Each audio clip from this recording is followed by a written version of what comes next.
บุญเป็นมิตรในทุกที่คอยช่วยเหลือเอื้ออารีห่างลาคีปลอดโพยภัยบุญพิทักษ์บุญรักษาบุญนำพาให้หมู่เฮาพบความสุขใสแม้ชีพลับตับล่วงไปบุญส่งฮือสุขสวดสดีขอกล่าวคำว่าธรรมสวัสดีกับบรรดาท่านผู้ฟังแล้วก็ท่านผู้ชมทุกท่านที่กำลังติดตามช่องธรรมะเป็นทีมทีวีออนไลน์กลุ่มพระสงฆ์อุบาสกอุบาสิการ่วมกันเผยแผ่ธรรมะออนไลน์ไลฟ์สดทาง Facebook ทั้ง YouTube แล้วก็สถานีวิทยุ FM คลื่น 104.50 เมกะเฮิรตซ์วัดฝายหินจังหวัดเชียงใหม่พร้อมทั้งวิทยุเครือข่ายคลื่นสีขาว8จังหวัดภาคเหนือแล้วนอกจากนั้นบรรดาท่านผู้ฟังท่านผู้ชมก็สามารถที่จะติดตามทั้งเฟซทำเป็นทีมเฟซ ADTO ทำเป็นทีมสากลซึ่งในค่ำคืนนี้เก่ากับผมอัตมภาพพระครูโสพลปริยัติก่อนได้นำรายการพระพุทธศาสนา4แผ่นดินมาพบกับบรรดาท่านผู้ฟังท่านผู้ชมเป็นประจำทุกคืนวันเสาร์เวลาตั้งแต่20:00 นเป็นต้นไปจนถึงเวลาประมาณ23:00 นนะซึ่งบรรดาท่านผู้ฟังท่านผู้ชมก็สามารถที่จะให้กำลังใจโดยการกดติดตามกดไลค์กดแชร์เพื่อเป็นธรรมทานยิ่งแชร์นักก็ยิ่งได้บุญนักแชร์น้อยก็ได้บุญน้อยบ่แชร์ก็ได้บุญเฉพาะที่ฟังฉะนั้นเราก็สามารถที่จะต้องกดติดตามเป็นประจำเพราะว่าแต่ละคืนนั้นเราก็ได้รับความเมตตาจากพระมหาเถระเจ้าคณะพระสังฆาธิการเพื่อที่จะได้ออกมาอู่จาได้นำหลักธรรมคำสอนขององค์พระสัมมาสัมพุทธเจ้าพร้อมถึงประสบการณ์ชีวิตของความเป็นตุเป็นพระมาอู่ให้กับบรรดาท่านผู้ฟังท่านผู้ชมได้ฟังเพื่อที่จะได้นำไปประยุกต์ใช้ในการดำเนินชีวิตฉะนั้นก็บรรดาท่านผู้ฟังก็อย่าลืมท่านที่อยากจะร่วมบริจาคเป็นสาธารณกุศลชื่อบัญชีนั้นก็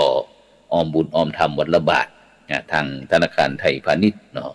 เลขที่บัญชีก็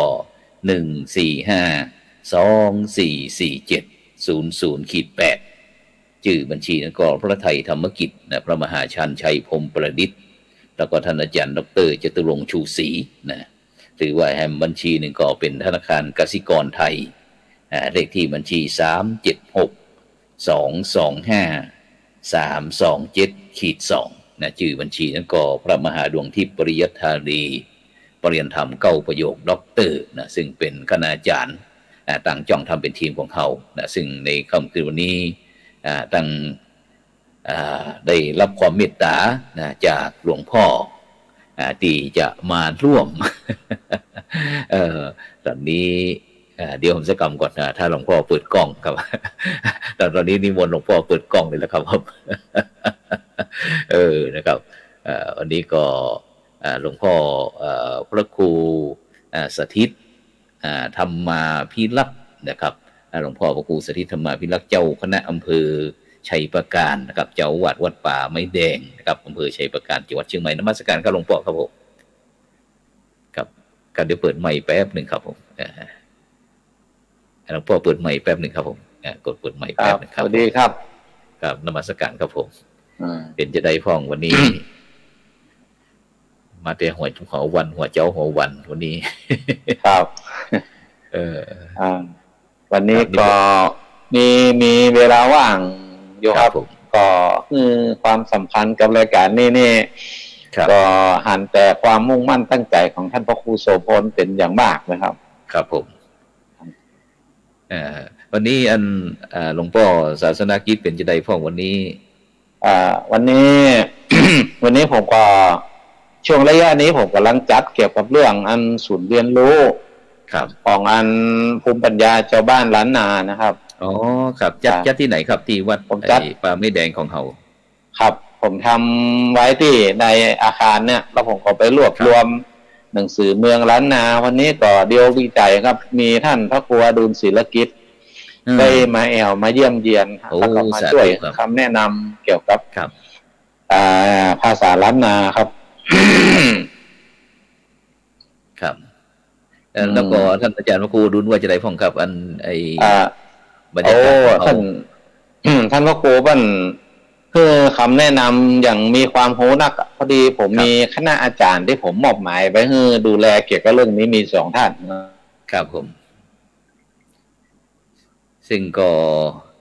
ตรงเสียงเกี่ยคุณมหาปัญโยองค์หนึ่งครับ ที่เป็นนักเทศน์มาทีเก่าผมก็เอาหนังสือทำตลอดถึงข้าวต่างๆที่รวบรวมมาได้เนี่ยผมก็มีหลายอยู่ครับผมแล้วก็อาจารย์ทรงพลมาคัดดูว่าหนังสือทำแต่ละเล่มที่ได้รับบริจาคมาเนี่ยแต่งในสมัยไหนเป็นทำเรื่องอะไรอย่างใครเป็นคนเขียนแล้วก็วันเดือนปีที่เขียนเนี่ยเก็บไว้ทำบันทึกไว้เป็นหน้าเลยครับครับแล้วก็ส่วนหนังสือข้าวทำการเมืองนี่ก็รวบรวมทำเป็นห้องสมุดไว้สำหรับนักเรียนวันก่อนมีนักเรียนแม่ฟ้าหลวงมาครับมาขอร้องผมว่าจะมาขอศึกษาเรื่องนี้ได้ก็ผมก็บอกว่าได้เดี๋ยวผมต้องรีบเตรียมครับครับซึ่งโดยเฉพาะนะครับสายเหนือของเฮานี่ถือว่าเป็นเมืองนอกจากที่จะมีเมืองเชียงใหม่นะครับเป็นเมืองใหญ่อยู่แล้วนะครับนอกจากนั้นเขาก็ยังมีเมืองหัวเมืองแห่งสำคัญนะครับหลายเมืองบอกว่าจะเป็นตึงเมืองชัยปราการเมืองฝางอย่างต่างๆนะครับหลวงพ่อครับซึ่งโดยเฉพาะซึ่งมันลงล็อกพอดีเลยที่หลวงพ่อจะได้สะสมจาหีดประเพณีหีดห้อยลักธรรมคำสอนอย่างต่างๆนะครับในยุคสมัยตะก้อนนะครับฉะนั้นนะครับอยากให้หลวงพ่อได้ช่วยเล่าประวัติของเมืองชัยปราการสักน้อยนะครับเพื่อเป็นด้านวิทยาทานนะครับคือบรรดาท่านผู้ฟังท่านผู้ชมได้ครับฟังผ่องกับความจริงเขาอยากจะตึงเมืองชัยปราการตึงเมืองฝางอย่างต่างๆนะครับเมืองชัยปราการอย่างก่อนครับมีความเป็นไปเป็นมาจะได้ผ่องครับเมืองชัยปราการของเขาครับคือเมืองชัยปราการนี่นะวัดของผมนี่ชื่อว่าวัดป่าไม้แดงพระเจ้าพรหมมหาราชครับนี่ในเริ่มต้นมาตั้งแต่สมัยของหลวงปู่บุญเย็นครับผมหลวงปู่บุญเย็นท่านมีความศรัทธาเกี่ยวกับเรื่องของพระเจ้าพรหมครับแล้วก็ค้นคว้าหาประวัติอะไรอย่างนี้ครับมีอยู่ช่วงหนึ่งครับอาจารย์ทวีเขื่อนแก้วก็เคยมาค้นคว้าด้วยกันนะครับได้ร่างดูประวัตินี่ด้วยกันพระเจ้าพรหมนี่ก็คือเป็นพระมหากษัตริย์ในตำนานครับเรียกว่าตำนานโยนกตำนานโยนกเรื่องราวนี้ก็เกิดที่อำเภอเชียงแสนจังหวัดเชียงรายประมาณ 1,400 ปีแต่ถ้ามาดูแล้วก็คงจะเป็นยุคของละโวยุคของหาริพุนชัยยุคของเชียงแสนครับถ้ามาคิดดูในตามประวัติแล้วในอ่านดูในตามประวัติแล้วนี่ก็เหมือนกับว่าประเทศไทยเขานี่มีศาสนาเป็นส่วนใหญ่ก็คือยังนับถือศาสนาฮินดูเป็นแบบแขกเขาซึ่งฮินดูนี่เพิ่นมีศูนย์กลางอยู่ที่นครวัดครอบคลุมในพื้นที่สุวรรณภูมิศาสนาพุทธมาที่หลังครับอันนี้ผมก็ดูตามประวัติเข้ามาประกอบครับหลังจากนั้นแล้วเนี่ยราชวงศ์สิงห์หนวัตเนี่ยมาเริ่มต้นที่เมืองโยนกเชียงแสนครับในขณะที่มาอยู่ตรงนี้เนี่ยเอาเหมือนกับชนกลุ่มน้อยที่มาอยู่ในคนกลุ่มใหญ่ก็คือต้องอยู่โดยเปิ้ลก็อาศัยว่าต้องมีค่าตอบแทนในการอยู่เหมือนกับว่าเขาเรียกว่าซวยฮะอันนี้ก็เรียกว่าซวยกันนี่สมัยนั้นนี่ในตำนานเขียนบอกว่าใจทองคำต้นลูกมะตูมครับเอาเป็นซวยคือพระเจ้าแผ่นดินในสมัยนั้นก็คือพระเจ้าพังคราชครับผมมาถึงสมัยพระเจ้าพรหมนี่ตามตำนานก็บอกว่าเป็นโอรสของพระเจ้าพังคราชหลังจากที่พรหมกุมารเติบโตขึ้นมาก็หูเรื่องราวต่างๆที่บ้านเฮาต้องไปเป็นเมืองขึ้นเปิ้นก็มีการซ่องสุมไพพลเอาละอ่อนรุ่นเดียวกันเป็นกองทหารขึ้นมาครับตั้งใจว่าถ้าขอมาเก็บซวยแห่งกรรมนี่ก็บ่ฮื้อละพอขอมาถึงแล้วก็บ่ฮื้อขอมก็ใช้วิธีที่เคยปฏิบัติก็คือ บังคับข่มขู่รังแกกองทัพไทยที่มีอยู่เล็กน้อยเนี่ยก็ออกมาขอนบัตันตั้งตัวก็โดนแตกพ่าย ในตำนานนั้นว่าไปถึงเมืองกำแพงเพชรนะครับเอาไปเชื่อมโยงกับคำว่าวชิรปราการหรือกำแพงเพชรนะครับอ๋อครับแล้วก็เมืองกำแพงเพชรนี่ถ้ามาอู้ถึงในตำนานของทางพุทธนี่ก็ไปเชื่อมของราชวงศ์ทางเหนือนี่ก็เป็นต้นของราชวงศ์อู่ทองก็เชื่อมโยงกันอยู่ครับอ๋อครับผมครับส่วนเมืองชัยปราการนี่ในฐานะตรงนั้นนี่มันก็แบบว่าเป็นเมืองลูกหลวงหลังจากที่พระเจ้าพังคราชปกครองเชียงแสนโดยอย่างสมบูรณ์พระเจ้าพรหมกุมารก็มาสร้างเมืองใหม่เรียกว่าเมืองชัยปราการก็เหมือนกับว่าเป็นเมืองลูกหลวงอันนี้ครับตำนานตั้งหลวงพ่อบุญเย็นก็ต้องการที่จะให้คนรุ่นหลังรู้ว่าเมืองไทยเราเนี่ยสร้างโดยพระเจ้าแผ่นดินมาตั้งแต่สมัยโบราณกาลจนถึงปัจจุบันครับในทีนี้ที่หลวงพ่อได้อ้างได้อู้ถึงเรื่องหลวงพ่อบุญเย็นครับฉะนั้นก็เลยอยากจะให้หลวงพ่อได้อู้ถึงเรื่องประวัติหลวงพ่อบุญเย็นนี่เป็นไผนะครับมีบทบาทจะใดในกับอันชัยปราการหรือว่าวัดป่าไม้แดงของเขาครับกาที่หมดครับครับ หลวงพ่อบุญเย็นนี่บ้านเกิดเมืองนอนแต่เป็นคนบ้านล็อกขุดอำเภอสันตองครับตำบลแม่กาก็ในช่วงนั้นเนี่ยในอำเภอฝางเนี่ยนะครับอำเภอฝางนี่ส่วนใหญ่นี่ถ้ามาหันในอำเภอฝางนี่จะมีหมู่บ้านนักหมู่บ้านแต่ละหมู่บ้านเนี่ยจะมีชื่อของหมู่บ้านต่างๆอย่างบ้านทาเนี่ยไล่ไปก็เป็นคนมาจากบ้านทาละปูนเนี่ยครับอย่างคนบ้านปางเนี่ยคนมาจากอำเภอลีแต่ละที่แต่ละหนเนี่ยครับมีการอพยพจากที่อื่นมาหลวงพ่อบุญเย็นก็คงจะเป็นในสมัยนั้นเหมือนกันนะครับครับได้เดินทางมาเปิ้ลบอกของผมว่าเปิ้ลเดินทางเท้าเปล่ามานะครับก็ได้มีรถมีลายซะอย่างเต้วก่อนมาพอมาหันอยู่ที่เมืองฝางเนี่ยครับมาอยู่เมืองฝางตอนนั้นยังเป็นเมืองฝางอำเภอชัยปราการเป็นตำบลดงต่ำครับแล้วท่านเป็นพระสงฆ์ที่มีวิสัยทัศน์หันความสำคัญเรื่องของการศึกษาครับอ๋อครับผมก็หันโรงเรียนที่เปิ้ลสร้างอย่างโรงเรียนบ้านต้าเนี่ยครับเปิ้ลมีอาคารยังอยู่อาคารบุญเย็นนะฮะยังอยู่ครับอ๋อครับอาคารบุญเย็นยังอยู่แล้วก็โรงเรียนบ้านปงนี่ก็อาคารธรรมานุสรณ์ก็ยังอยู่ไล่ถามเฮียกุฏินี่ล้วนแต่เปิ้ลได้เกี่ยวข้องในการขึ้นสร้างโรงเรียนหมดเลยอ๋อครับฉะนั้นสมัยนั้นเปิ้ลก็จะ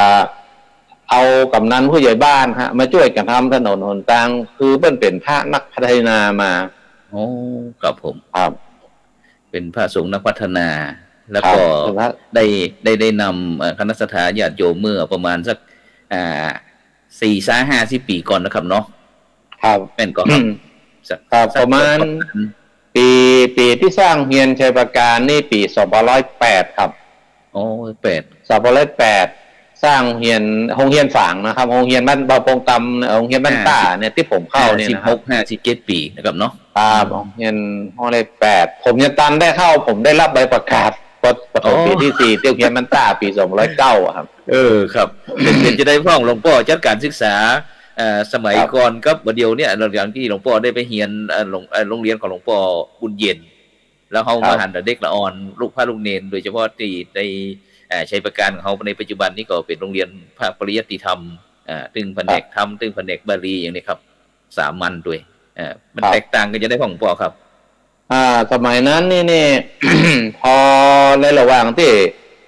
ผมจบเมื่อปี2509นะผมเข้ามาอยู่วัดบ้านต้านี่นักเรียนตอนนั้นนี่ก็มีโรงเรียนหลายโรงเรียนที่เป็นสร้างแล้วก็เป็นน้อยก็ยังได้ไปร่วมไปช่วยกันอยู่ครับในสมัยนั้นนี่ พระเนรเฮามันมีที่เรียนนะครับที่เรียนกับเรียนกันนักธรรมนะครับตอนหลังมาเพิ่งจะเปิดเป็นศึกษาผู้ใหญ่ครับประมาณปี2513ครับครับปี2513-14เปิดศึกษาผู้ใหญ่ผมก็เป็นรุ่นแรกครับครับผมรุ่นแรกครับจบศึกษาผู้ใหญ่แล้วผมก็ไปเรียนจบระดับ3ผมก็ไปเรียนต่อที่วัดเจดีย์ซาวจังหวัดลำปางผมจบระดับ4ครับระดับ4นี่ถ้าเทียบระดับ4นี่มันถ้าปัจจุบันนี่จะเป็นชั้นอย่างม.3ครับม.3เป็นม.3 ปห้าปหกปเจ็ดม.1 ม.2 ม.3ระดับ3เนี่ยป5ป6ป7ครับระดับ4ก็ปเจ็ดด้วยครับประมาณนั้นครับครับหลังจากนั้นแล้วก็ครับผมอันนี้เอามาเริ่มพอมาพัฒนาที่วัดป่าไม้แดงนี่ตอนนั้นผมยังเป็นคนเด็กวัดอยู่นี่ก็มันก็ยังเป็นป่าไม่บงทางด้านตะวันออกตะวันตกนี่ยังเป็นป่าเข้าให้ครับครับผมเพิ่นก็มาค้นหามาปะวัดห่างเนี่ยครับเป็นที่ให้ที่สวนมดเลยครับก่อนนั้นบริเวณนั้น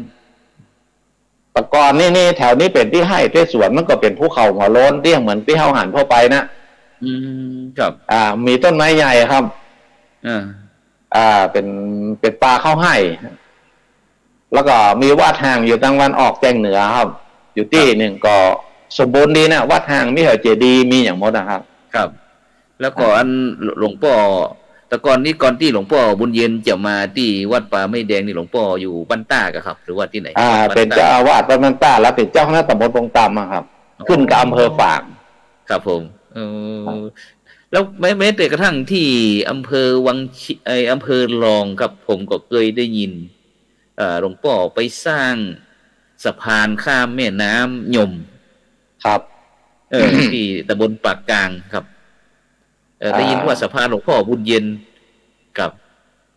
น่าจะใช่แล้วครับเพราะว่าตอนนั้นนี่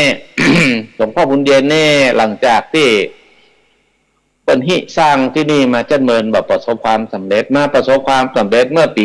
219ครับสร้างอนุสาวรีย์พระเจ้าพรหมก็มีคนกลุ่มหนึ่งเข้ามาช่วยญาติโยมมาช่วยครับสร้างเป็นอนุสาวรีย์พระเจ้าพรหมแล้วหลังจากนั้นแล้วเนี่ยด้วยบุญบารมีของเปิ้ลคนมันก็รู้จักกันนักมาช่วยสร้างวิหารจตุรมุขครับครับผมมาช่วยจ้างพระวิหารจตุรมุขแล้วก็มาสร้างอนุสาวรีย์พ่อขุนเมงลายครับครับเอาไว้ที่หลังพระวิหารครับที่หลวงพ่อ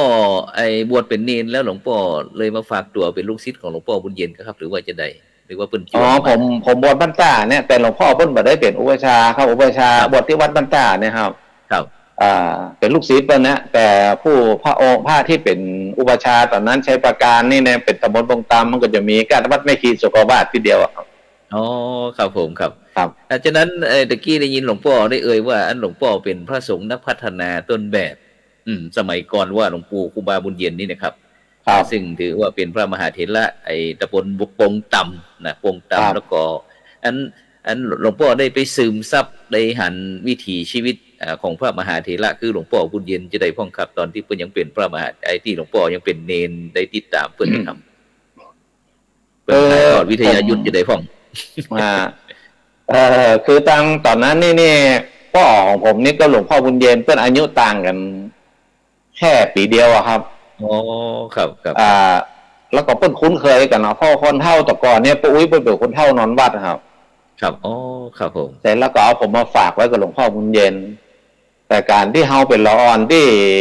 เจ้าฟังบาเหลือบาจาเหลือเพิ่นไปไหนเพิ่นจะชอบไปเตยครับครับก็เลยทำให้ได้หูได้หันชอบครับเพิ่นชอบแต่งฝายนี่ชอบครับสะพานชอบถนนเนี่ยครับชอบฮะซึ่งสมัยก่อนนั่นก็คือเรื่องการแปลงถนนหนตั้งนบกศลานี่ครับเนาะจะเป็นลักเนาะเพราะว่าแต่ก่อนนี้ถนนหนตั้งมันบ่ค่อยสะดวกนะครับฉะนั้นก็เลยหลวงพ่อก็ได้หันซึมซับของเปิ้นเรื่องฝายนี้หมายถึงฝายเนี่ยต่งเนี่ยนาเนี่ยนานี่ครับเจ้าบ้านเอาไปเปิ้นเนี่ยจังได๋เหมือนกับสมัยหลวงพ่อสมัยนี้ก็สมัยก่อนหลวงพ่อบุญเย็นเนี่ยฝายจังได๋ครับสมัยนั้นนี่ฝ่ายในสมัยนั้นนี่ก็คือส่วนใหญ่นี่บ้านเฮาจะอยู่ตามน้ำห้องน้ำห้วยนะครับมันจะมีการแบ่งน้ำกันนะครับครับจะแบ่งฝ่ายแบ่งแต่แล้วก็แบ่งน้ำกันเพิ่นจะชอบงานอย่างนี้เป็นชีวิตจิตใจครับเดี๋ยวขอขยายคำว่าแต่ครับผมเมื่อกี้ได้ยินคำว่าแต่ออกมาแต่คืออะไรอย่างแต่ก็คือฝ่ายน้อยครับ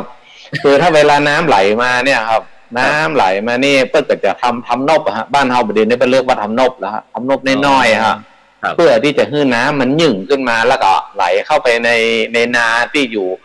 ข้างๆแต่เดิมทีนี่น้ำมันไหลลุ่ม ป่งแต่ก็ช่วย แล้วก็ล้นจากนั้นไปกระจายกันไปเป็นโอ้สมัยก่อนนี่เปิ้นมีแก่เมืองแก่ฝ่ายครับครับแต่ถ้าเวลาหน้าจะใครเนี่ยนานี่เปิ้นจะนัดกันครับนัดกันเอาไม้หลักคน2 เล่มแล้วแป่งค้อนหน้าแว่นนะเอามาตีซ่อมฝ่ายกันก่อนที่จะทำนาล้างเมืองล้างทรายกันตุเจ้าเขาก็ค้อนหน้าแว่นนี้หมายถึงค้อนที่ใช้ไอ้ตีลักเนาะบางทีมันก็จะห้องค้อนโขกที่ผมก็ครับเนาะครับครับแล้วค้อนหน้าแว่นค้อนหน้าแว่นนี่เดี๋ยวนี้ผมซ่ออย่างนะผมทำพิพิธภัณฑ์นี่ผมซ่อค้อนหน้าแว่นถ้าได้แต่งใหม่มันก็ได้นะแต่มันบอกปอขังมันก็ที่มันเปลี่ยนเก่าแว่นก็ผมเก่าเพราะว่ามันเปิ้นจะตัดไม้เป็นต้นนะครับหมอกประมาณสักไอ้20-30 เซนนี่ครับเนาะครับแล้วก็เจาะหูแล้วก็ใส่ดำไม้ไหลไม้โบงไม้ที่มันตันๆหรือว่าจะเป็นไม้ดูไม้แดงอย่างต่างๆนี่แล้วก็เปิ้นจะทำลักเป็นแหลมๆเลี่ยมๆนั่นหลวงพ่อเนาะครับแล้วเปิ้นก็จะตีนั่นแม่นก็ครับเอาไปตีซ้อนน้ำเก่าไปเลยครับตีซ้อนน้ำเก่าไปละมันจะไปเพิ่มความแข็งแรงครับเปิ้นห้องว่าลักฝ่ายแล้วก็อันหาวกันนี่นะครับเนาะตีไอ้ตึงไม้สำหรับตีขวางแล้วก็ไม้ที่เป็นลักนะครับ2 อย่างนี้ซึ่งบรรดาท่านผู้ฟังท่านผู้ชมก็อาจจะถ้าเป็นละออนมาใหม่นี่จะบอกฮู้จักละตะกี้ได้ยินว่าแต่ได้ค้อนแว่นนี่ต่างๆนี่นะครับปึงเต้ๆครับเรียกกันแล้วกันหรือฟื้นเกี่ยวกับเรื่องพิพิธภัณฑ์ภูมิปัญญาท้องถิ่นที่วัดป่าไม้แดงนะครับฉะนั้นหลวงพ่อครับในการที่หลวงพ่อได้ติดตามหลวงพ่อบุญเย็นแล้วพอถึงเวลานี้แล้วหลวงพ่อได้นำมาประยุกต์ใช้นะครับในโดยเฉพาะในปัจจุบันเนี่ยครับบอกว่าจะเป็นเรื่องฝ่ายแมวการทำประปาที่หลวงพ่อทำอยู่นี่นะครับมันต้องหรือว่าใช้มันห้องแตกต่างกันมาได้หรือว่าใช้วิธีเดิมหรือว่าวิธีมาใหม่ครับหลวงพ่อครับที่หลวงพ่อใช้ปัจจุบันอันเดิมแต่ก่อนนี่ก็คือเป็นฝ่ายนี่เขาแบ่งเป็นฝ่ายกั้นน้ำเข้านานะครับครับผมเหมือนกับฝ่ายน้ำฝางเนี่ยครับฝ่ายน้ำฝางนี่มันก็จะเริ่มมีตั้งแต่ฝ่ายเนี่ยครับฝ่ายบ้านอายนี่ถ้าทำฝ่ายขึ้นมานี่แต่ก่อนเนี่ยกินไปตั้งไม่ถลบครับไม่ถลบโซนลุ่มแล้วก็มาแบ่งฝ่ายปงตำฝ่ายปงตำนี่ก็จะกินไปตั้งไม่ขาดไม่งอนนะฮะไม่ขาดประนาดเนี่ยมันจะเป็นข้อไปครับอันนี้แล้วก็ส่วนแต่เนี่ยจะไปแปลงเอาปุ้นโต้งปุ้นแต่แบ่งน้ำเข้านาปุ้นไปกันที่เหมือง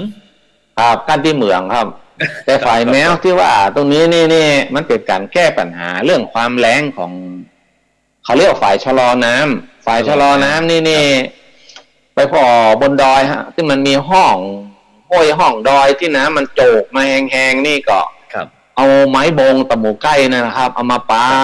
ปักเล่าหินมาซ้อนเรียงกันฮะเอาหินก้อนใหญ่มาให้มันแข็งแรงเล่าหินก้อนน้อยมากันไว้ถ้าเวลาน้ำมันมานะมันจะมายุ่งกันท่านนะครับเพราะว่าถ้าหากว่าเราทำอย่างนี้มันดีครับผมยกตัวอย่างง่ายๆมันก็ฝ่ายไม่ถลบเนี่ยครับฝ่ายไม่ถลบนี่เมื่อก่อนนี่เมื่อผมจบระดับ4ใหม่ๆเนี่ยผมขึ้นไปสอนละอ่อนบ้านมูเซอร์เนี่ยครับก็จะเตียวในห้องน้ำขึ้นไปครับเป็นครูสอนลงกว่าจะถึงห้อยต้นตอบแมลงแล้วนะครับแล้วช่วงระยะหลังนี่ภาครัฐเพิ่งจะมาทำฝ่ายทำเขื่อนกั้นครับระยะหลังนี่หลายปีครับประมาณ10 กว่าปีผ่านมาเนี่ยครับในท้องเขื่อนนะเอาดินขึ้นมามันเป็นขี้มูกไหลมาจากบนดอยหมดนะครับขี้มูกตรงนี้ที่มันไหลลงมาจากบนดอยเพราะว่าต้นไม้ที่มันเกยห้ามหุ้มดินไว้มันก็บ่มีสภาพที่จะหุ้มแล้วมันโดนตัดไปและหญ้าที่มันอยู่ใต้ต้นไม้เหมือนนั้นมันเคยอาศัยความห่มของต้นไม้ความชุ่มชื้นของพื้นดินให้มันมีนะมันมีไม่เดือนมันก็มีละแต่พอฝนตกลงมาแล้วนี่มันก็จะชะล้างเอาดินเดิมที่มันอยู่หน้าดินดังหน้าดินปุ๋ยอย่างนั้นเลาะลงมามันก็จะมาถมค่อนกันอยู่ที่เขื่อนเนี้ยเพราะอย่างนั้นนี่คือเป็นต้นเหตุที่เราจำเป็นที่จะทำฝ่ายชะลอน้ำทำแต่ถ้าทำนี่นะมันที่มันว่างมเข็มในมหาสมุทรนั่นนะมันก็คล้ายๆกันนั่นนะมันเหมือนกับว่าทำแบบบ่มีอนาคตค่อยๆทำไปแต่ถามว่ามันได้ผลก็ มันอย่างน้อยเนี่ยครับพวกกันมกขี้มกหน้าดินแบบนั้น มันก็ยังค้อนอยู่หั่นมันก็บ่ไหลลงที่ต้องเครื่องนี่เนาะครับที่ดินตะกอนชะล้างจากภูเขาลงมานะครับเนาะตะกอนครับนั่นนะครับครับแล้วก็ไอการทำให้ตอนนี้เขาไหนๆก็อู้มาถึงเรื่องการเกษตรแล้วการทำให้ทำสวนตะกอนนะครับหลวงพ่อครับเปิ้นเนี่ยให้เนี่ยสวนใหญ่แต่ก็เปิ้นหันพี่น้องตั้งเจ้าเขาเปิ้นว่าทำไร่หมุนเวียนเนี่ยครับตั้งที่ใช้ประการเขาเมื่อครั้งสมัยที่หลวงพ่อเป็นเด็กละอ่อนหันคนเฒ่าคนแก่เป็นเนี่ยจะได้ครับผมครับอันนั้นนี่สมัยก่อนนี่ถ้าอย่างเจ้าบ้านนี่ก็จะทำตามฤดูกาลนะครับครับผมสมมติว่าเข้าหน้าฝนนี่ก็จะเตรียมดินนะครับก็เตรียมดินแล้วก็จะปลูกข้าวให้ครับครับถ้าปลูกข้าวให้นี่ปลาข้าวให้นี่ก็จะเอาเม็ดบะแตงลายพ่องอย่างพ่องไปหว่านนะครับเข้าใหญ่ขึ้นมาหน่วยบะเต้าบะแตงเนี่ยมันก็จะใหญ่ขึ้นมาก็ถือว่าเป็นผลพลอยได้ครับถ้าหากว่าเสี่ยงช่วงระยะของอันเข้าแล้วเนี่ยเปิ้นก็จะปลูกเป็นพวกพักอย่างเงี้ยบางครั้งนี่แต่พืชสมัยก่อนที่เอาขายได้ตังค์เนี่ยส่วนใหญ่จะเป็นหอมเตียมนะครับอ๋อ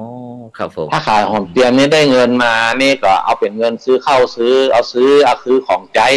ส่วนข้าวนี่ก็จะเก็บไว้กินแต่พักนี่ก็เก็บไปตามฤดูกาลเก็บไว้กินแต่พักนี่มันเป็นพืชล้มลุกค่ะเนี่ยมีน้ำมันก็ถึงได้ครับสมัยก่อนผมเป็นละอ่อนนี่เงินนี่มันมีความจำเป็นต้องใจเลยครับอ๋อครับเนี่ยจะได้คือถ้าหากว่ามีข้าวไว้ในหลองแล้วนี่มีบ่อเลี้ยงปลาครับมีเล้าไก่เลี้ยงไก่เหียหมูนี่ส่วนใหญ่ก็เอาไว้ขายเพื่อให้มันได้เป็นเงินเป็นทองอย่างเอามาใช้ในซื้อในสิ่งที่จำเป็นนะครับแล้วก็ผลไม้รากไม้นี่มันก็จะมีไม้ตามฤดูกาลมันจะมีมะม่วงส่วนใหญ่ก็จะเป็นมะม่วงแก้วเนี่ยส่งขายกรุงเทพนี่ก็สามารถอยู่ได้เพราะมันมีข้าวครับอ๋อครับผมครับอันมีข้าวแต่เกลือนี่จำเป็นฮะอ๋อเกลือที่จำเป็นเกลือเครื่องปรุงครับพริกเกลืออย่างมันนี่ก็ปลูกได้กันเกลือนี่ก็ต้องซื้ออยู่ครับกับถูกครับเกลือนี่หมายความว่าอันดับสิ่งที่จำเป็นที่สุดคือเกลือนะครับเนาะครับเกลือครับเพราะว่าแม้กระทั่งที่สมัยก่อนผมได้เดินทางไปที่อำเภอบ่อเกลือจังหวัดน่านนะครับได้ไปก็ศึกษาดูว่าเจ้าเมืองต่างๆเวลานี้เพิ่นกอดไปยึดที่บ่อเกลือไว้เช่นเดียวกันครับเพื่อแล้วก็ส่งตั้งข้าราชการหรือว่าผู้รับใช้อย่างต่างๆนี่ครับไปเฝ้าไปปกครองแล้วก็ผลิตเกลือเนี่ยส่งมาที่เมืองเชียงใหม่เพื่อครับหลวงพ่อครับครับจากนั้นมีคุณโยมเอ็มออนฟองซักหลวงพ่อเพิ่นบอกว่าหลวงพ่อบุญเย็นเคยสร้างสะพานที่สารปีข้ามไปหางดงปัจจุบันก็ยังใจสะพานสัญจรไปมาสะดวกสบายเจ้านะครับเนี่ยครับอยู่บ้านตาเดือครับตำบลหัวมงอ๋อครับผมครับทุกปีเจ้าวาดอันหัวมงนั้นเพิ่นจะดีครับเพิ่นยังมาหาผมโยเพิ่นก็ยังระลึกถึงบุญคุณหลวงพ่อบุญเย็นครับเพิ่นจัดงานจัดใหญ่ครับวันนั้นเพิ่นนิมนต์ผมไม่ได้ไปนะครับครับผมอ๋อปีสารพีมันข้ามน้ำไอของแม่ปิงเขาเนี่ยครับข้ามน้ำปิงครับถ้าว่าเขาไปต้องพายหางดงมึงจะไปออกบ้านถวายครับอ๋อครับอ๋อเส้นนั้นนี่เองนะครับฉะนั้นก็ในขณะนี้บรรดาท่านผู้ฟังท่านผู้ชมก็กำลังติดตามรายการด้านพระพุทธศาสนา4แผ่นดินนะครับซึ่งปกตินั้นก็จะมีท่านอาจารย์หลวงพ่อพระครูสุจิตานุรักษ์จะด็อกเตอร์เจ้าคณะอำเภอฝางพ่องท่านอาจารย์พระมหาวรเชษฐ์มหาวิโยนะครับจากวัดสันปัญญางหลวงท่านอาจารย์ปุรวิทย์วันตาซึ่งแต่ละท่านแต่ละคนนั้นก็ภารกิจนักท่านอาจารย์มหาดวงทิพย์ก็ยังบ่เข้ามารายงานตัวเตื้อเพราะว่าไปอบรมพระธรรมทูตสายต่างประเทศไปอบรมที่แคมป์สนแคมป์สนฉะนั้นครับหลวงพ่อครับขออนุญาตประชาสัมพันธ์ให้หลวงพ่อพักสักคำนะครับว่าวันระหว่างวันที่25พฤษภาคมจนถึงวันที่10กรกฎาคมนี้ตั้งคณะสงฆ์หนเหนือตั้งแต่พุทธจังหวัดนครสวรรค์ขึ้นมานะครับก็ได้มีการเข้าร่วมโครงการอบรมพระวิปัสสนาจารย์รุ่นที่12นะครับประจำปี2565นะครับ ที่วัดพระธาตุสีจอมทองนะครับอำเภอจอมทองจังหวัดเชียงใหม่นะครับซึ่งวันพุธนี้ตั้งเก้ากับผมอัตมาภาพนะครับก็พร้อมตึงคณะกรรมการพระวิปัสสนารุ่นทุกรุ่นนะก็จะได้ไปร่วมเป็นเจ้าภาพนะครับถวายภัตตาหารเพลแล้วก็น้ำปานะนะครับแก่พระวิปัสสนาจารย์ของเขาที่เขาร่วมโครงการที่ปีนี้ก็ได้ยินว่ามีพระมหาเถระเป็นระดับรองเจ้าคณะจังหวัดต่างๆเข้ามาปฏิบัติโดยนะครับฉะนั้นก็บรรดาท่านผู้ฟังท่านผู้ชมเนอะที่ต้องการอยากจะร่วมบุญร่วมกุศลในการที่จะในการเป็นเจ้าภาพถวายพระทหารแล้วก็น้ำปานะโครงการอบรมพระวิปัสสนาจารย์รุ่นที่12ระหว่างวันที่25พฤษภาคมถึงวันที่10กรกฎาคมก็45วันนะครับที่วัดพระธาตุสีจอมทองก็เรียนเชิญเจริญพรได้เด้อนะโทรศัพท์ก็ที่ท่านอาจารย์เจ้าคุณพระศรีศิลปาจารย์นะโทรศัพท์ก็0898500105นะโทรที่ท่านอาจารย์เจ้าคุณพระศรีศิลปาจารย์นะหรือว่าตรุงม้วนของเขาก็0898500105นะครับนี่ก็สามารถที่จะร่วมนะครับในการบำเพ็ญบุญบำเพ็ญกุศลของคณะครูบาอาจารย์ได้เพราะว่าในปัจจุบันนี้นอกจากที่พระสังฆเจ้าของเขาจะได้ได้สั่งอบรมสั่งสอนกับบรรดาพุทธศาสนิกชนในการรักษาศีลรักษาธรรมแล้วนะรักษาศีลรักษาธรรมแล้วก็ยังมีการเจริญจิตตภาวนาเจริญจิตตภาวนาด้วยนะฉะนั้นก็เพื่อที่เขาจะได้เตรียมบุคลากรทางพระพุทธศาสนาของเขาเนี่ยนะคือมีคุณภาพนักยิ่งขึ้นโดยเฉพาะในการที่จะนอกจากที่จะเป็นผู้นำด้านจิตวิญญาณแล้วนะเขาก็ยังนำในการประพฤติปฏิบัติต่างๆที่หลวงพ่อพระครูสถิตธรรมาภิรักษ์นะหลวงพ่อเจ้าคณะอำเภอชัยประการได้อู้ถึงพระมหาเถระรูปหนึ่งก็คือหลวงพ่อบุญเย็นนะหลวงพ่อบุญเย็นซึ่งเป็นอดีตเจ้าอาวาสวัดป่าไม่แดงนะซึ่งเปิ่นก็ได้อู้ฟังแล้วก็ในปัจจุบันนี้ก็มรดกตกทอดภูมิปัญญาต่างๆก็ได้ไหลกับมาตกตะกอนอยู่ที่หลวงพ่อพระครูสถิตธรรมาภิรักษ์นะซึ่งโดยเฉพาะหลวงพ่อนี่ก็คือเป็นพระสงฆ์นักพัฒนาตนแบบคณะสงฆ์จังหวัดเชียงใหม่ของเฮาซึ่งหลวงพ่อนั้นวันนี้ก็ได้เตรียมบอกว่าตั้งใจหันนั่นช่องทำมาเป็นทีมเนี่ยมีความตั้งใจที่อยากจะได้มีช่องทางในการที่จะนำผลงานหรือว่าบทบาทของพระสงฆ์ในปัจจุบันเนี่ยมาคือกับบรรดาท่านผู้ฟังท่านผู้ชมได้ฮู้ได้หันเพราะว่าในปัจจุบันนี้ถ้าสื่อรักต่างๆนั้นเปิ่นก็จะส่วนมากนั้นก็จะเอาข่าวที่บ่เป็นมงคลนี่นะข่าวที่ดีๆนี่มักจะบ่เอามาเสนอนะข่าวได้ดีนะอยู่หน้าในนะข่าวร้ายอยู่หน้านอกนี่นะ นี่ก็เช่นเดียวกันนะอย่างที่เฮาหันปัจจุบันนะฉะนั้นก็อาจจะทำให้พี่น้องพุทธศาสนิกชนของเฮาเนี่ยถึงชาวไทยต่างประเทศทั่วโลกอาจจะมีความบ่มั่นอกมั่นใจสั่นคลอนแคลนไปตามสื่ออย่างต่างๆที่เขาประโคมมาก็เลยต้องมีการใจสื่อของพระสงฆ์ของเขาโดยตรงในการบอกว่าจะเป็นเรื่องการดำเนินงานอย่างวันก่อนนั่นก็คณะกรรมการโครงการหมู่บ้านรักษาศีล5หนเหนือด้วยการนำของพระเดชพระคุณหลวงพ่อพระเทพรัตนนายกเจ้าคณะจังหวัดลำพูนเจ้าประธานคณะกรรมการโครงการหมู่บ้านรักษาศีล5หนเหนือพร้อมถึงคณะกรรมการก็ซึ่งมีเก้ากับผมธรรมาภาพรุ่นหนึ่งรูปหนึ่งพร้อมถึงท่านอาจารย์เจ้าคุณศรีศิลปาจารย์ท่านอาจารย์พระครูสิริเจติยานุกุลท่านอาจารย์เจ้าคุณหลายแห่งนี่หลายรูปหลายตนหลายองค์อีกเนาะถึงท่านอาจารย์พระครูโสพลปริยัติสุธีรองเจ้าคณะจังหวัดพะเยาพร้อมถึงพระมหาเถระต่างๆก็ได้ปากันไว้เป็นเจ้าภาพในการสวดบำเพ็ญบุญบำเพ็ญกุศลสวดพระพิธรรมถวายแก่พระเดชคุณหลวงพ่อพระพรหมวชิรเจดีย์อดีตเจ้าอาวาสวัดพระศรีรัตนมหาธาตุหรือว่าวัดหลวงพ่อพุทธชินราชซึ่งเป็นได้มรณภาพได้ตั้งศพบำเพ็ญบุญบำเพ็ญกุศลไว้ที่วัดพระศรีมหาธาตุรัตนมหาธาตุจังหวัดพิษณุโลกแล้วก็วันที่3ที่ผ่านมานั้นก็ตั้งคณะสงฆ์หนเหนือ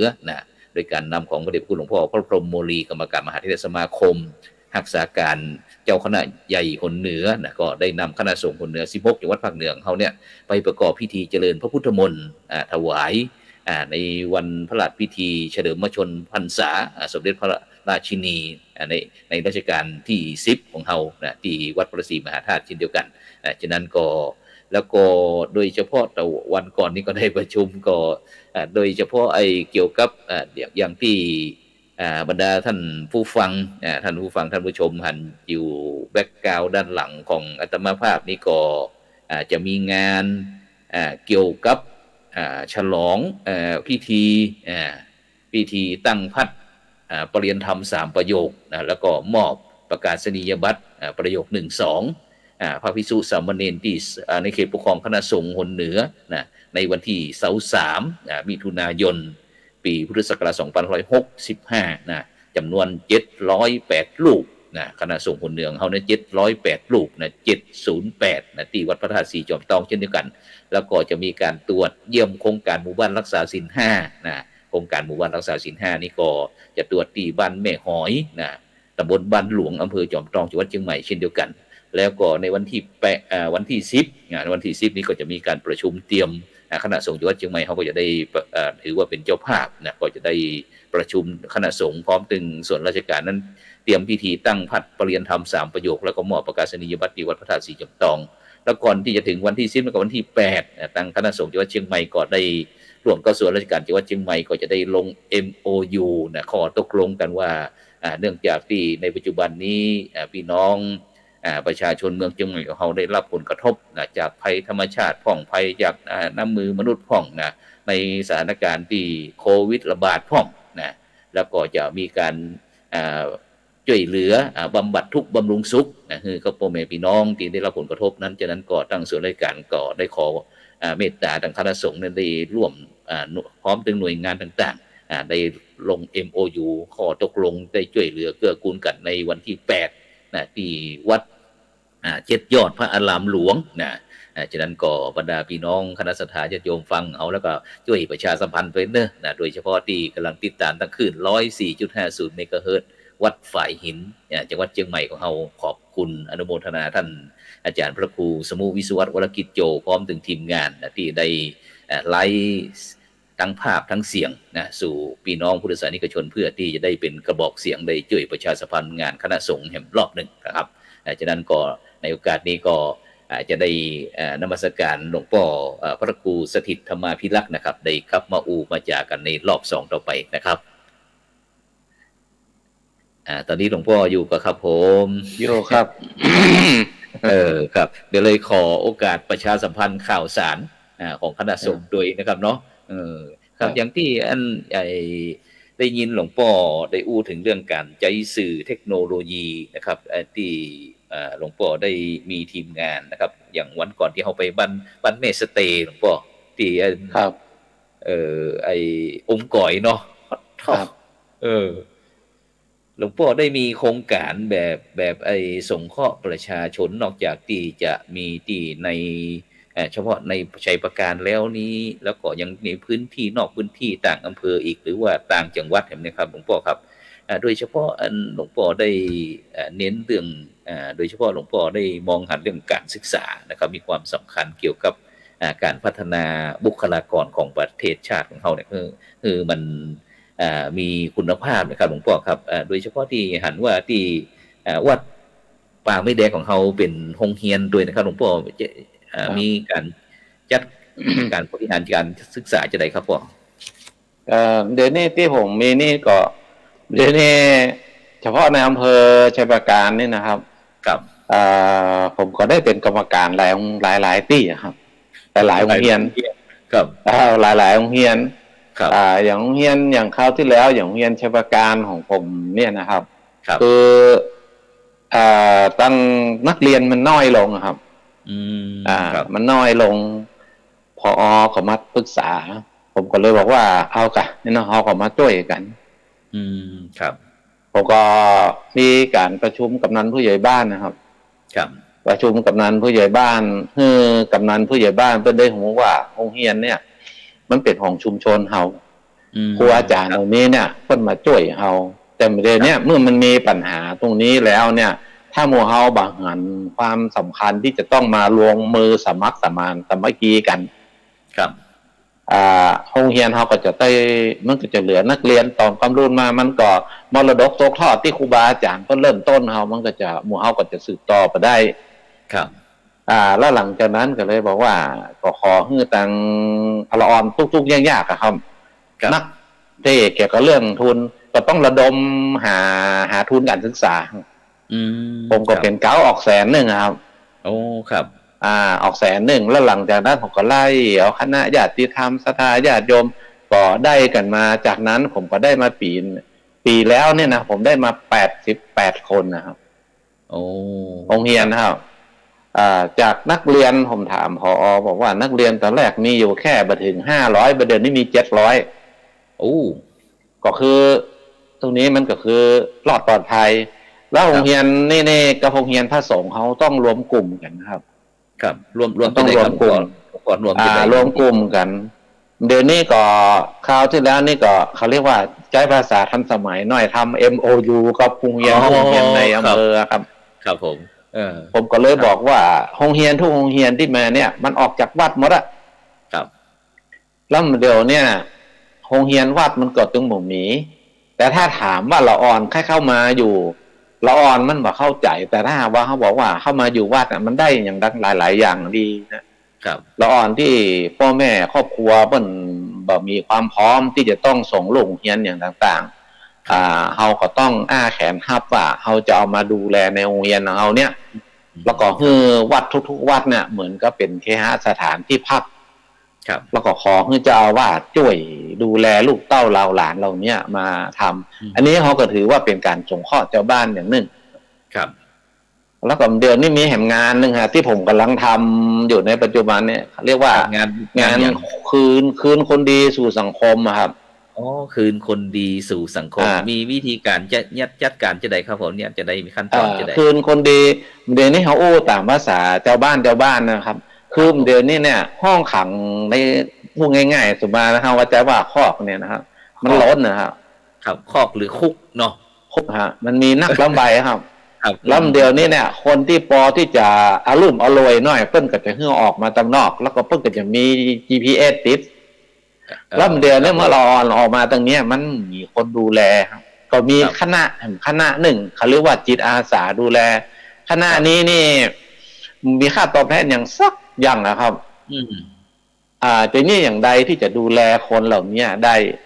ก็คือพยายามจะหาทางออกคือถ้าเขาอยู่มาได้มันมีรายได้มันก็จะปิกไปทำบดีแถมบอกว่าจะเป็นเรื่องลักเล็กขโมยน้อยอย่างเดือนนี้ผมก็มีทีมงานนะฮะ3 อำเภอครับผม3 อำเภอเมื่อ3 อำเภออย่างปีก่อนนี่ผมให้ทุนไป50,000 บาทให้เอาไปเป็นกองทุนเลี้ยงไก่ครับเลี้ยงไก่ไปดูหางดำแล้วก็มีคนมารับซื้อรายได้ตอนนี้บางคนทำจริงทำจังก็ได้พอได้เงินมาแล้วเอาเงินกันให้เขาคน2 ปันครับหลังจากได้เงินมาแล้วก็เอานี้มาคืนกับให้คนอื่นต่อไปผมก็ทำเลยแต่ปีนี้ผมก็ทำอยู่ครับปีนี้ผมจะทอดผ้าป่าวันที่22 เดือนมิถุนายนเป็นวันเกิดผมครับครับอายุวัฒนมงคลผมก็เลยบอกว่าอายุวัฒนมงคลนี่ผมทำอยู่2 งาน1ผมรอทางลูกศิษย์ลูกหารอพระถวายไว้บนห้วยต้นตองนะที่ธรรมจาริกครับแล้วก็ตอนบ่ายนี่ก็จะมาทอดผ้าป่า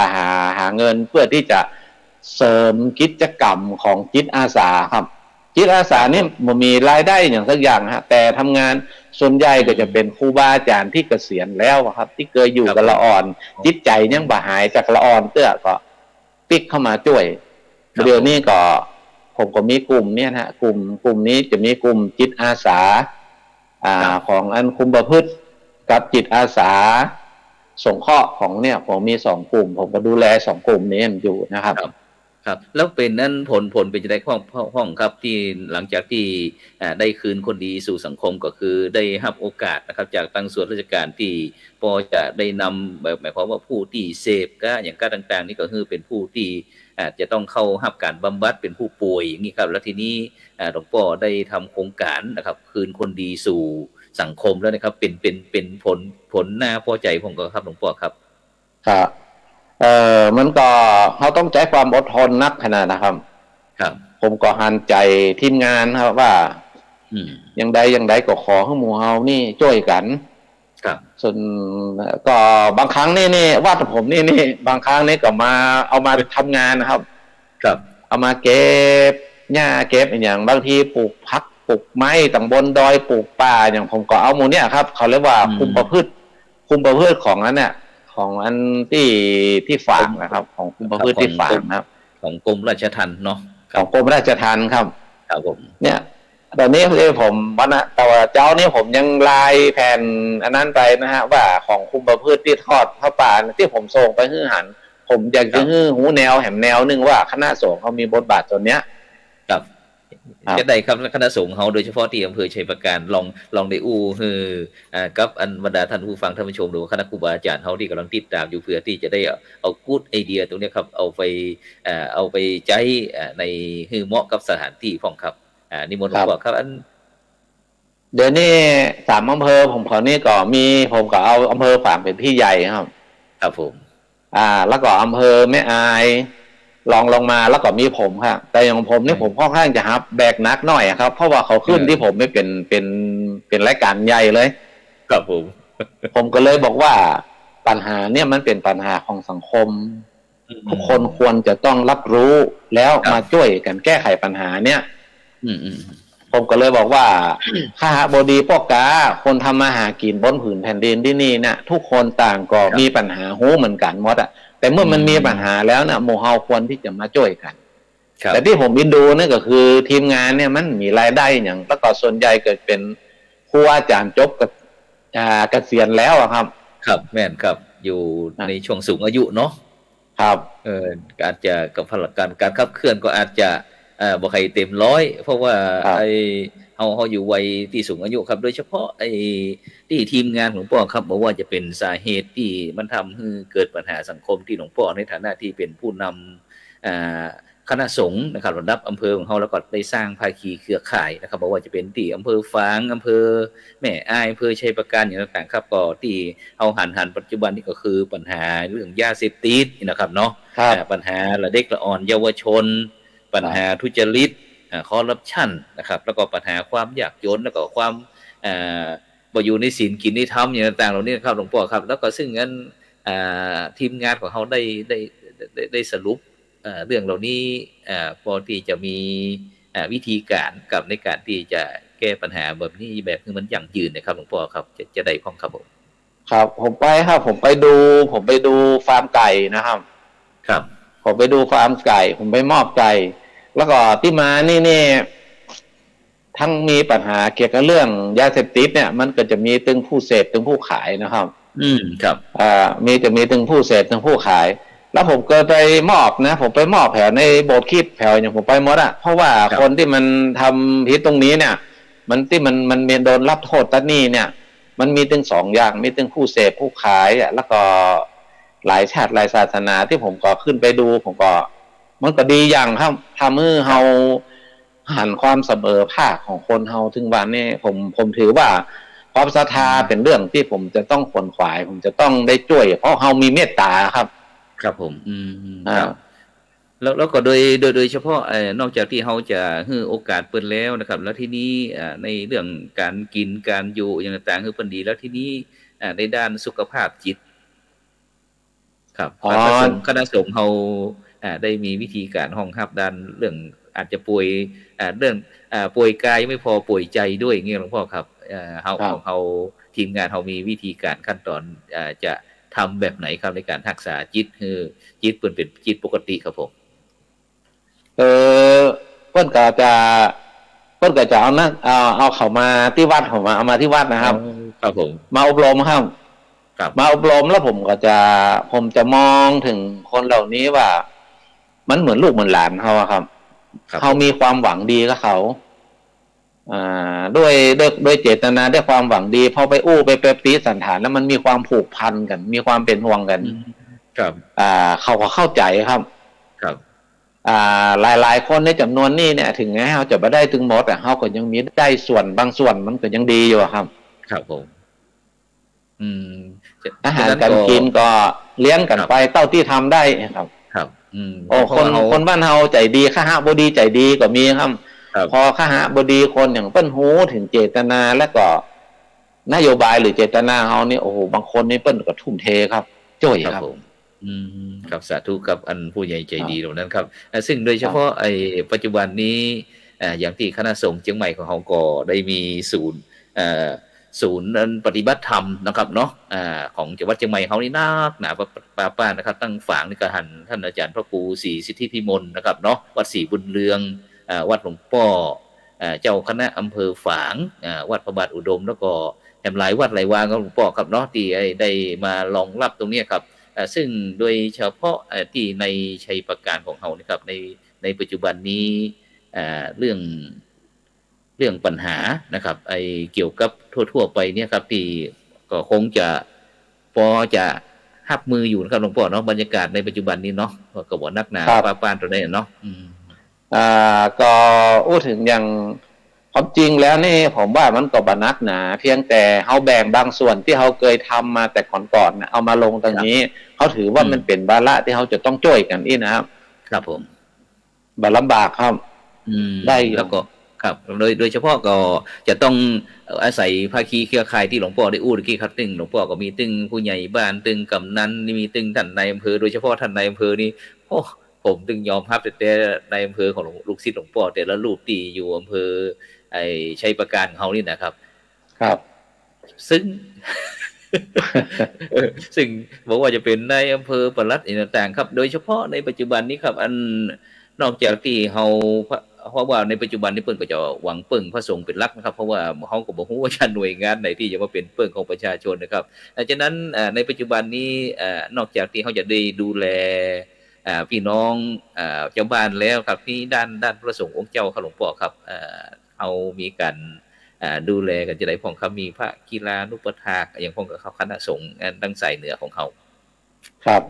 เรื่องของอันพระสงฆ์องค์เจ้านี่ต้องฟังเนี่ยเปิ้นก็แยกกันแต่นะครับมีท่านพระครูศรีสิทธิพิมลเนี่ยท่านดูแลช่วยเกี่ยวกับเรื่องของอันรถของสงเคราะห์รถกู้ภัยนะครับนี่ก็วันนั้นก็มาบอกกัน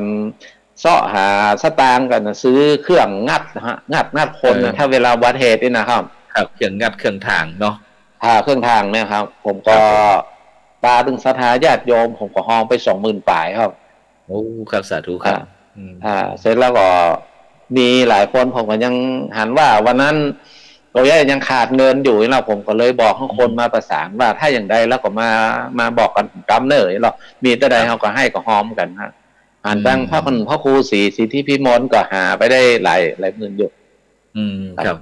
ของเขาเปิ้นเป็นสถานที่ปฏิบัติธรรมนานาชาตินะครับเนาะที่ท่านอาจารย์พระครูศรีสิทธิพิมลโดยเฉพาะมีตึงพี่น้องตึงชาวไทยตึงต่างประเทศต่างๆนี่ซึ่งถ้าสถานการณ์โควิดนะครับเป็นปกติหรือว่าในปัจจุบันเนี่ยถึงแม้ว่าจะเป็นโรคประจำท้องถิ่นนะครับต่างๆเหล่านี้ถ้ามีความเชื่อมั่นนะครับเศรษฐกิจหรือว่าการดำเนินชีวิตของพี่น้องประชาชนนะครับก็คงจะปอยที่จะอยู่ได้ถึงแม้อันนั้นก็แปลงอันนี้ก็แปลงก็ตามนะครับเพราะว่าจะเป็นเรื่องน้ำมูกน้ำมันนะครับโดยเฉพาะในช่วงนี้ก็จะเป็นช่วงแฮมบอร์ดบ่เมินนี่ก็จะเข้าพรรษาแล้วหลวงพ่อครับเหลือประมาณสักเดือนหนึ่งนะครับซึ่งตรงเนี้ยครับซึ่งที่ตั้งคณะสงฆ์เฮาก็จะได้ออกมาประชาสัมพันธ์ให้กับพี่น้องประชาชนได้รู้นะครับว่าพระสงฆ์เจ้านั้นความเป็นอยู่พระสงฆ์เจ้าอย่างที่พระเดชคุณหลวงพ่อพระเทพวิสุทธิคุณนะครับอดีตเจ้าคณะจังหวัดเชียงใหม่ของเฮาได้อู้ประจำบอกว่าเงินเดือนของพระสงฆ์เจ้าเฮาก็คือเข้านะครับเข้ากลบาทเข้าปีเข้าป่าอาหารที่คณะศรัทธาญาติโยมใน4ขั้นครับถึงเงินนมเงินเดือนใส่หั่นหมดนะครับฉะนั้นก็เมื่อประชาชนตุกนะครับดูเจ้าเฮาก็ต้องช่วยเหลือเกื้อกูลนะครับเพราะว่าประชาชนเขาเนี่ยทำนุบำรุงพุทธศาสนาเนี่ยโอ้โหนะหลวงพ่อเนาะซึ่งเขาก็จะมาหันในยุคสมัยในปัจจุบันเนี่ยอันซึ่งเขาจะหันว่าคณะสงฆ์ของเขาคณะสงฆ์ไทยเนี่ยครับได้ออกมาบำบัดทุกข์บำรุงสุขนะครับฉะนั้นเมื่อมันมีข่าวในด้านลบในด้านพระพุทธศาสนาเขาหลวงพ่อในฐานะที่เป็นพระสงฆ์องค์เจ้าเป็นพระสงฆ์นักพัฒนารู้สึกท้อผมบ่ท้อครับผมคิดว่ามันเป็นเรื่องอย่างนี้มีมาตั้งแต่สมัยกลางพุทธกาลนะครับ ทุกสิ่งทุกอย่างเหล่านี้น่ะมันเกิดขึ้นมาของมันเอาเองเขาก็ทำคุณงามความดีของเขาไปครับแล้วก็อย่างใดคณะสงฆ์เขาเองเขาก็ต้องมุ่งมั่นและตั้งใจเข้มแข็งอย่าท้อเลยครับครับก็คือง่ายก็คือทำวินัยนะครับเพราะว่าเฮาบ่หนีกรอบนะครับแต่ถึงแม้ว่าบทบาทหน้าที่มันจะมีการเปลี่ยนแปลงไปอย่างในปัจจุบันอย่างหลวงพ่อจะต้องไปดูแม้กระทั่งเรื่องปากเรื่องท้องเรื่องน้ำที่อยู่ที่อาศัยต่างๆแม้กระทั่งจิตใจอะไรต่างๆเนี่ยพระสงฆ์เขานี่เป็นได้หมดยกเว้นเป็นผู้เจ้าที่บ่ดีนะครับเนาะนอกนั้นเฮาทำได้หมดเพื่อความสุขของชนหมู่มากนะครับฉะนั้นก็ช่วงสุดท้ายนี้ก็อยากจะให้หลวงพ่อได้ช่วยบั่นปอนคณะสัตยาญาติโยมที่ได้รับผลกระทบในสถานการณ์ปัจจุบันนี้ครับกราบนิมนต์ครับญาติโยมทุกท่านนะขออ้างเอาคุณพระศรีรัตนตรัยครับถ้าสิ่งศักดิ์สิทธิ์ทั้งหลายที่ญาติโยมเคารพนับถือช่วงระยะนี้ปัญหาต่างๆที่มันเกิดขึ้นกับเฮาบอกว่าจะเป็นปัญหาเรื่องเศรษฐกิจก็ดีปัญหาเรื่องของโควิดก็ดีสื่อกระแสต่างๆที่มาจากในโซเชียลอย่างต่างๆเหล่านี้ก็ดีก็ขอให้ญาติโยมมาต้องไปวันวิตกอย่างนักคนไทยเฮานี่เขาเกิดในเมืองไทยในน้ำก็มีป่าในนาก็มีข้าววัฒนธรรมเขาก็ดีตุเจ้าพระสงฆ์น้ำจิตน้ำใจเมตตาอารีเอื้อเฟื้อเผื่อแผ่อยู่กันอย่างคนไทยถึงวันนี้นี่ที่เขาตุกเพราะว่าเขาต้องการนักไปตั้งหน้าติ๊กแต่ถ้าเขาคิดถึงว่าวาระนี้โอกาสนี้บ้านเมืองบ่พอใครจะราบรื่นสะดวกสบายอย่างต่างๆก็อดทนอยู่กันอย่างบ้านเฮาเนี่ยทำมาหากินเขาเคยปลูกข้าวปลูกพักอย่างต่างๆประเด็นนี้ก็พยายามทำหลายๆประเทศที่เขาหันวางสงครามเนี่ยมีหลายประเทศรวยมีเงินฮะตอนนี้เริ่มจะขาดอาหารปัญหาก็คือมีเงินแล้วก็มีอาหารแต่บ้านเฮาถ้าเฮาบ่มีเงินเฮามีอาหารเฮาก็อยู่ได้ก็ขอให้ศรัทธาทั้งหลายให้มีจิตใจเข้มแข็งแล้วก็ขออาศัยบุญบารมีคุณความดีทุกท่านคุณพระรัตนตรัยขอให้มีสุขภาพแข็งแรงสุขกายอย่าได้มีทุกโศกโรคภัยสุขใจก็ขอให้มีจิตใจเบิกบานเหมือนกันทุกคนสาธุเน้อศรัทธาญาติโยมสาธุครับขอบพระคุณครับหลวงพ่อพระครูสถิตธรรมาภิรักษ์นะครับเจ้าคณะอำเภอชัยปราการนะครับเจ้าอาวาสวัดป่าไม้แดงอำเภอชัยปราการจังหวัดเชียงใหม่นะครับวันนี้เวลาหมดเวลาจำเป็นที่จะต้องนำรายการพระพุทธศาสนา4แผ่นดินจากบรรดาท่านผู้ฟังไปก่อนรับฝันดีมีเงินใจไร้โลคาพยาธิประเจี๊ยบประจวดร่ำรวยกูผู้กูคนสำหรับในค่ำคืนนี้ขอกล่าวคำว่าสาธุ